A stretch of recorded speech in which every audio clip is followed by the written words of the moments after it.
Hi, this is Tarashan from JLJ, Jazz Love Japan. Today, I just want to talk about the clue. I got a clue to the, why here in Japan in the early 90s, some, major music companies like, Toshiba EMI and, Victor Music Japan, VIJJ, reissued many jazz titles in analog, vinyl records. In the early 90s, as you know, it was in the middle of CD era, CDs were just selling like crazy. But of course, analog records were not selling good all over the world, right? Even here in Japan. That's why I told you guys that most of the major, all major music companies here in Japan, stopped manufacturing the analog records. They closed their own pressing facilities.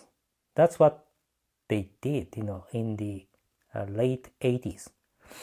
But when it comes to the 90s, starting with the Toshiba EMI, I don't know. I didn't know actually until today why, Toshiba EMI and the other companies like, Victor Music Japan. And today I just picked up this one. This is Miles Davis. The album is called The First Miles. And if you look at the label, it's Savoy, right? Yeah, Savoy label. So, by the way, this is the reissue by the Nippon Columbia Japan. Because at that time, Nippon Columbia Japan had the, license of the Savoy titles, recordings. And this is the first ever recorded, Miles Davis session in the 50s. 54 and 57. It's a quite rare album or reissue on Savoy by Miles, because at that time in 1954, Miles Davis was very young, the teenagers, like, 17 years old and 19 years old, up to, I think, in 1957, 57, I think, and he was 17 years old, just 17. You can imagine. So it's a kind of in a rare session. And sorry, back to the topic. And I got a clue why, including this in Nippon Columbia Japan, because it was reissued in the early 90s, 1992, around that time. The reason why, most of the music companies did reissue, those jazz titles in analog, not CDs, is because of the insert. I got a clue in the insert. If you look at the insert of this album, The First Miles, Shoichi Yui, I already talked about, Shoichi Yui, Mr. Yui was one of the legendary, jazz critics here in Japan. He's no longer there. He passed away many years ago. But he just wrote this insert liner notes of this album, The First Miles. He was saying, or he was writing here, is that after the CD, came out to the market, many people just rushed to buy the CDs, even the jazz collectors, giving up the analog records. But, after some time, they started to complain. That's what Mr. Yui wrote here. They started to complain. Even the collectors of the classical music, especially jazz and classical music, those collectors started to complain to the music companies that when they listen the sound of the CDs. The titles of jazz and titles of classical music, they didn't like it because the sound here is it's like a flat. It's like artificial, especially the mid-range, is nothing. You cannot listen to the CDs.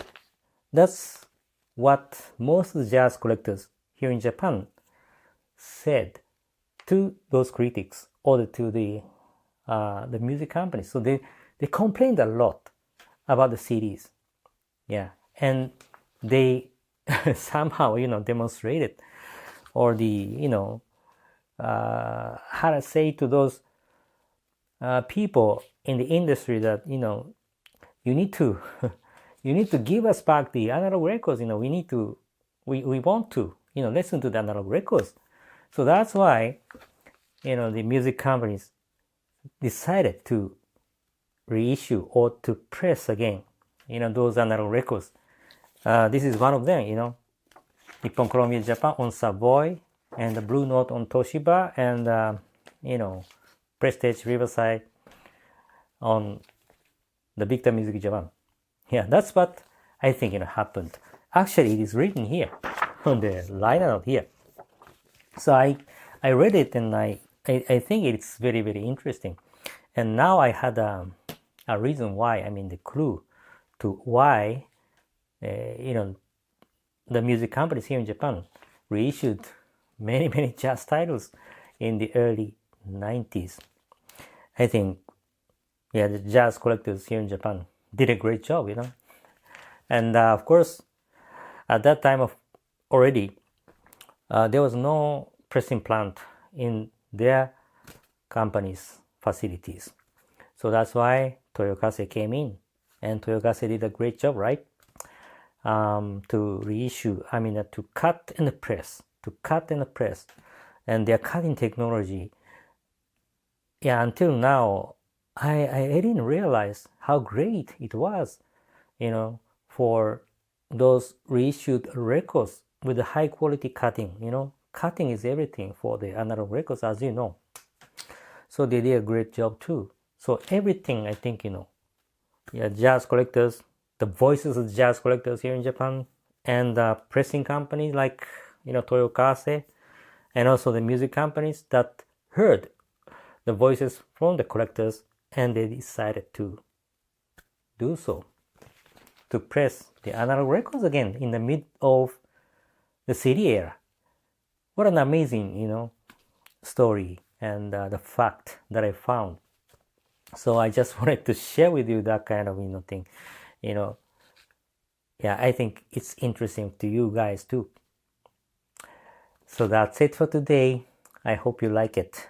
And anyway, I'm getting now the a lot of records, from the collectors and individuals here in Japan.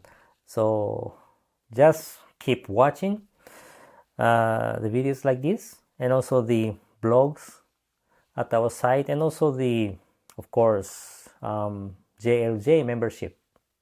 It's free of charge, I always put the link just in the description below. So if you're interested, just go visit and just register yourself, free. Nothing to lose, but more to gain. Okay, that's it for today. Thanks for watching, and I always keep praying, wishing you guys, family members, co-workers, friends, everybody to be healthy. Yeah. So until next time, I'll see you. Thank you. Bye bye.